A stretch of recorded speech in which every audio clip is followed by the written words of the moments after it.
नमस्कार, India TV देख रहे हैं आप। मैं हूं आपके साथ पवन नारा।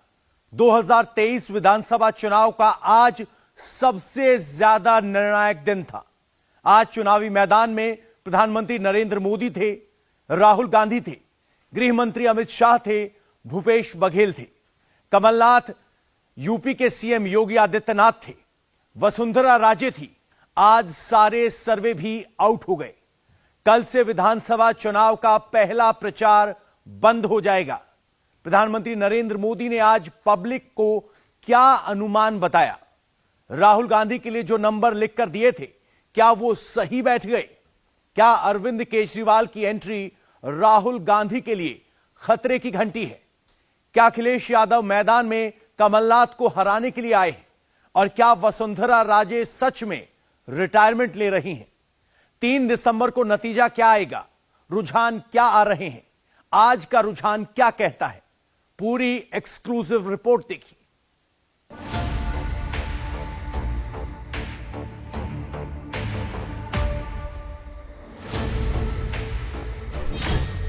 प्रधानमंत्री ने कहा कि अब न सहूंगा, बदल के रहूंगा। छत्तीसगढ़ में क्या बदलने वाला है? क्या भूपेश बघेल जा रहे हैं? मोदी की बीजेपी आ रही है। पूरा छत्तीसगढ़ एक ही बात कह रहा है। जब सरकारी दफ्तर से निकलता है तो एक ही बात बोलता है, 30% कक्का, आपका काम पक्का। 30% कक्का, आपका काम पक्का। कांग्रेस की हर घोषणा में 30% का खेल पक्का है। इसलिए 30% सरकार से छत्तीसगढ़ छुटकारा चाहता है। इसलिए छत्तीसगढ़ कह रहा है, औ नहीं सही वो। बीच चुनाव सट्टे का खेल हो रहा है। क्या सट्टे के खेल से छत्तीसगढ़ की सत्ता बदल जाएगी? बात वही है, छत्तीसगढ़ में मोदी की पार्टी आएगी या फिर राहुल की पार्टी फिर से छा जाएगी? मोदी को तो ये कांग्रेस ही दिन रात गालियां देते हैं। हर दिन मैं 2-2.5 किलो गालियां खाता हूं। लेकिन यहां के मुख्यमंत्री अब देश की जांच एजेंसियां, देश के सुरक्षा बल, उनको भी गाली देने लगे हैं।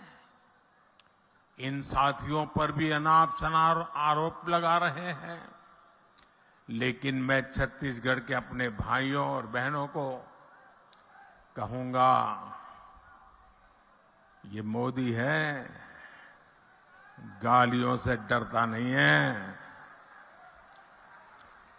भ्रष्टाचारियों का हिसाब करने के लिए ही तो आपने मोदी को दिल्ली भेजा है। मोदी कह रहे हैं भ्रष्टाचारी जा रहे हैं, सबका हिसाब होगा। बघेल और बघेल की पार्टी कह रही है बीजेपी नहीं, इलेक्शन तो ईडी लड़ रही है। अब तो बघेल की ही हवा चल रही है। आपने आखिरी लाइन ठीक कहा कि भारतीय जनता पार्टी लड़ नहीं रही है, केंद्रीय जांच एजेंसी ही लड़ाई लड़ रही है। दूसरी बात आपने कहा, मैंने कहा निर्वाचन आयोग को ये ध्यान देना चाहिए कि जो बड़ी बड़ी संदूकें आ रही है स्पेशल प्लेन से, उसकी जांच क्यों नहीं होनी चाहिए? जब साधारण आदमी की गाड़ी की जांच हो रही है, साधारण आदमी के जांच के दायरे में ला रहे हैं, तो इसकी जांच क्यों नहीं होनी चाहिए? ये ईडी है, इलेक्शन डिपार्टमेंट है बीजेपी का, या क्रूरता का एक द्योतक है?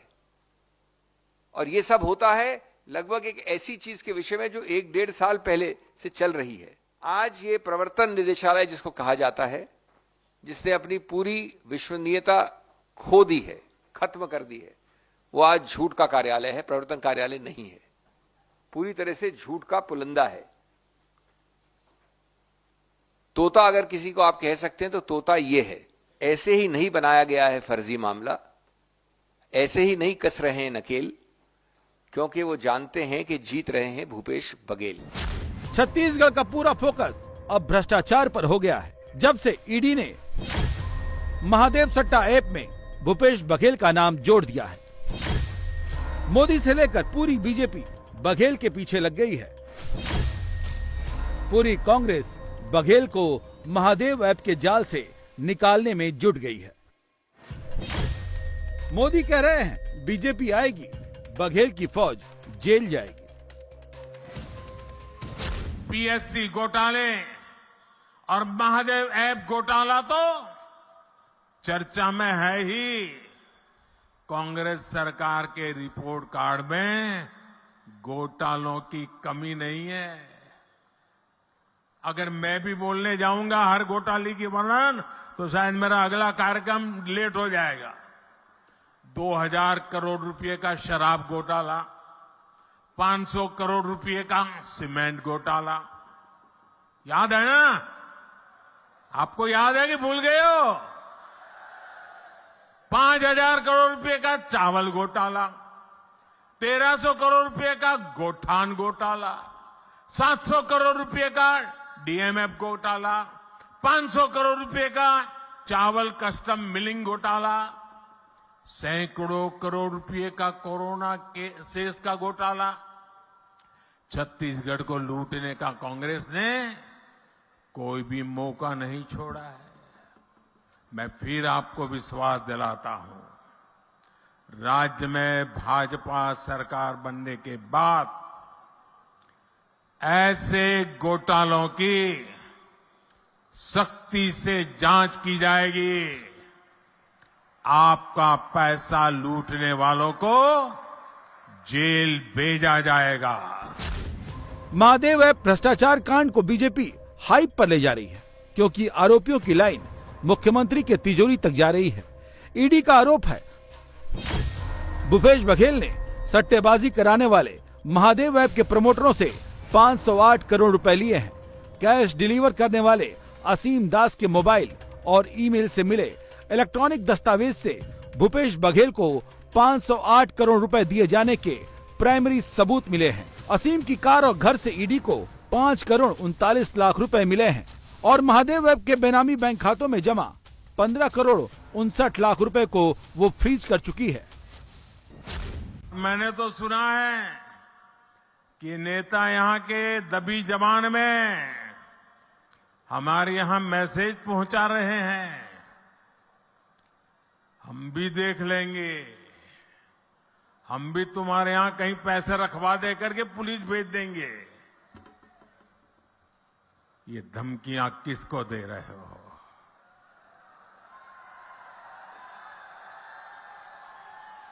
ये किसको डरा रहे हो?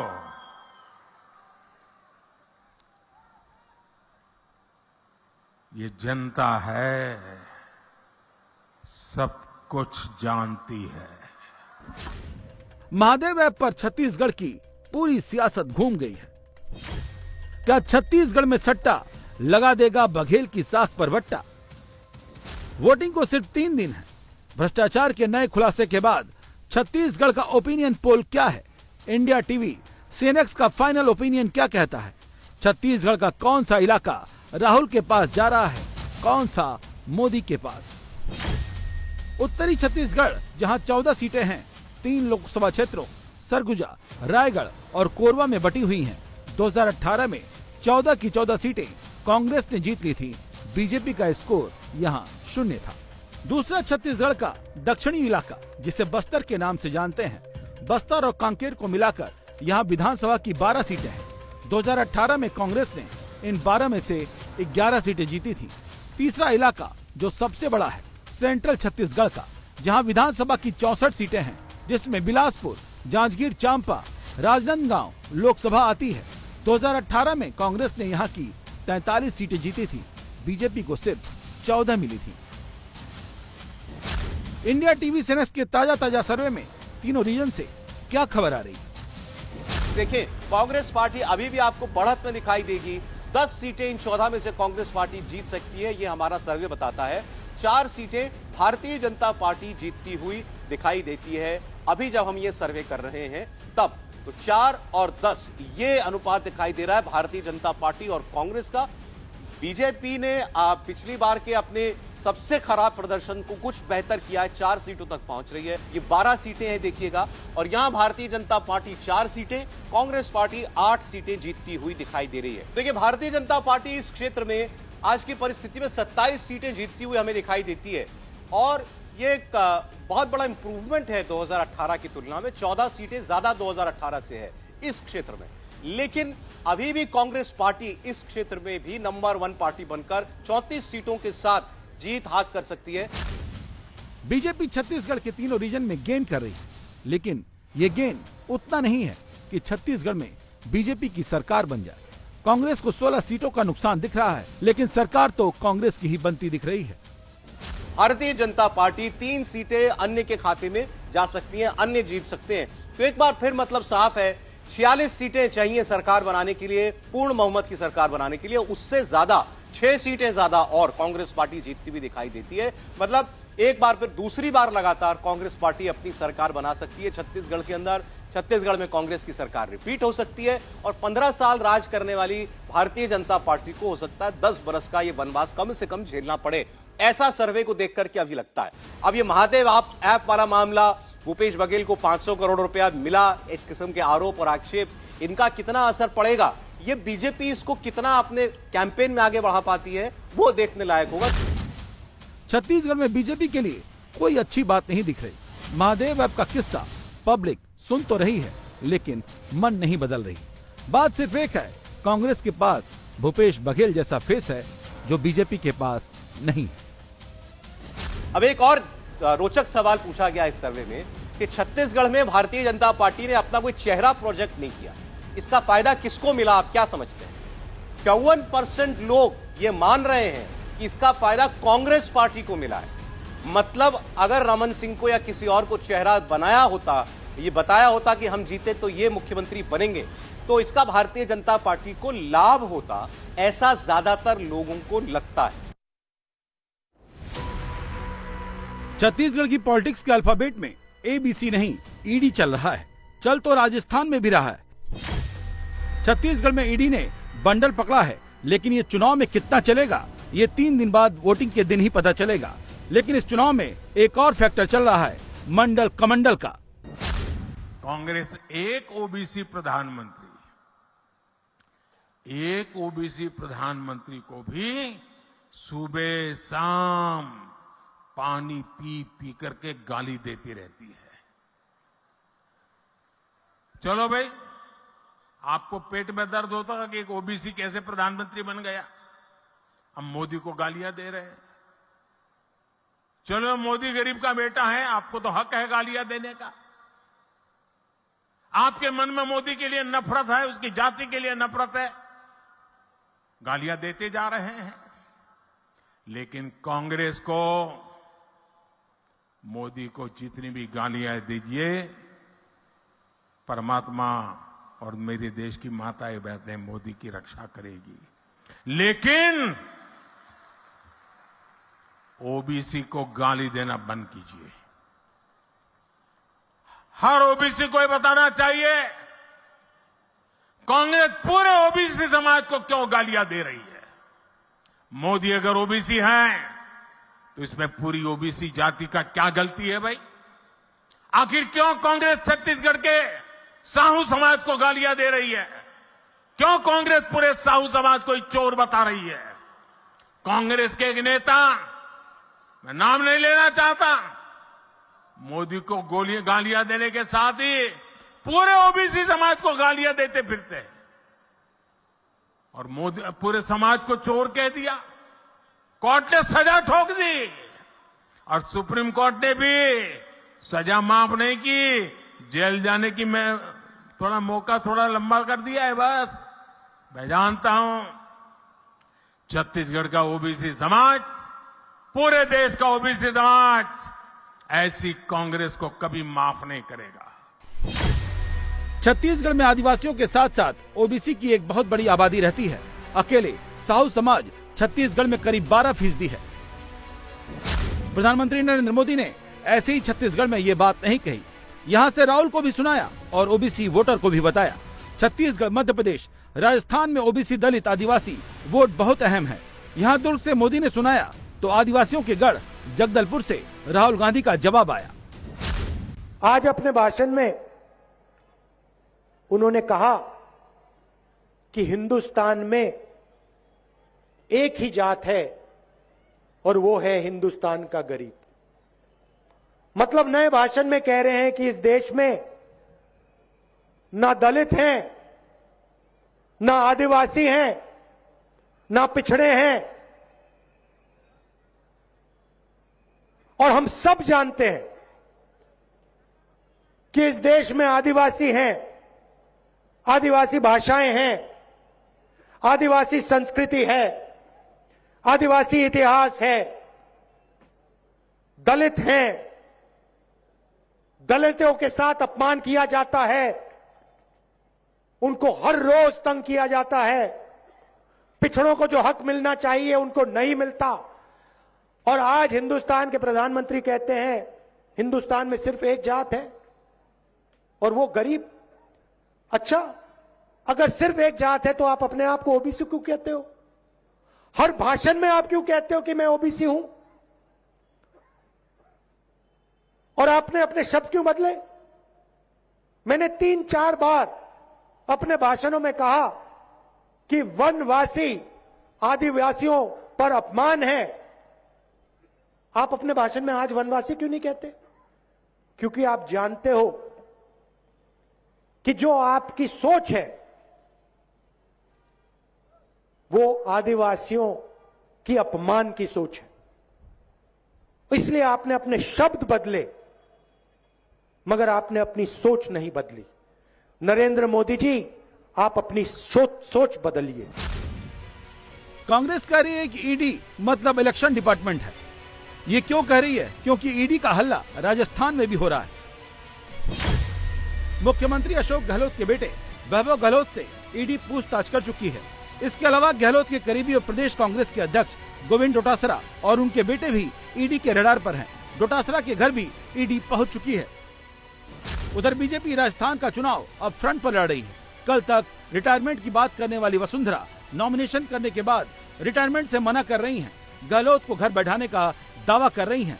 राजस्थान के नए सर्वे में क्या चल रहा है बताएंगे, लेकिन पहले आज वसुंधरा ने क्या कहा वो सुनाएंगे। कल अगर मैंने ये कहा था तो मैंने इसलिए कहा था क्योंकि दुष्यंत को देखकर, कल भाषण सुनकर, सब लोगों का रिएक्शन देखकर मुझे भी बड़ी खुशी हुई। माँ एज अ मदर मुझे अच्छा लगा कि दोनों का इतना अच्छा एक दूसरे के साथ समन्वय था और इसीलिए मैंने वो बात कही।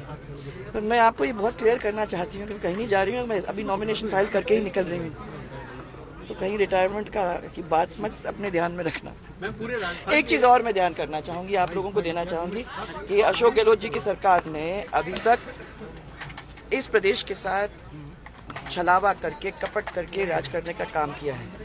4 साल तक पिटारा खोला नहीं, लोगों को दुखी करने का काम किया और फिर जख्म के ऊपर नमक डालने का काम किया। ये सब हमारी राजस्थान की जनता बहुत ही समझदार है और जानती है कि उन्होंने क्या किया है। और मुझे पूरा विश्वास है कि एक जोरदार तरीके से इसका रिजल्ट भारतीय जनता पार्टी के फेवर में आएगा। बहुत जोरदार तरीके से हमारे लोग जीत करके जाएंगे और आने वाले समय के अंदर हमारी सरकार बनेगी। इंडिया टीवी सीनेक्स ने राजस्थान का पिछला ओपिनियन पोल 20 अक्टूबर 2023 को दिखाया था। राजस्थान में बीजेपी की गाड़ी आसानी से निकल रही थी, लेकिन 15 दिन में क्या हुआ? इंडिया टीवी सीनेक्स के लेटेस्ट ओपिनियन पोल में क्या रुझान आया है? लेकिन हमारे ओपिनियन पोल में अगर आप अंतर देखें 20 अक्टूबर से 4 नवंबर के बीच का, वो ट्रेंड क्या है, उससे भी बहुत कुछ पता चलता है कि जो हवा बह रही है वो किस पक्ष में बह रही है। तो आप देखिए, उसमें स्पष्ट तौर पर दिखता है। पहले ओपिनियन पोल में भारतीय जनता पार्टी को 125 सीटें मिलती हुई दिखाई दे रही थी। दूसरे ओपिनियन पोल में आते आते 10 सीटें कम हो गई, ये 115 हो गई। और कांग्रेस पार्टी को पहले ओपिनियन पोल में 72 सीटें मिलती हुई दिख रही थी, वो बढ़ करके 80 हो गई।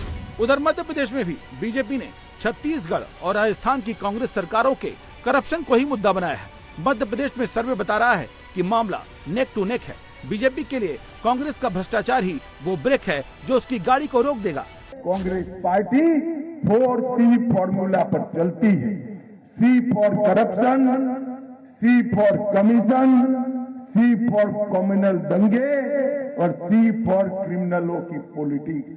ये 4 सी से निकलकर विकास की धारा में मध्य प्रदेश को लाने के लिए भारतीय जनता पार्टी को वोट देना बहुत जरूरी है।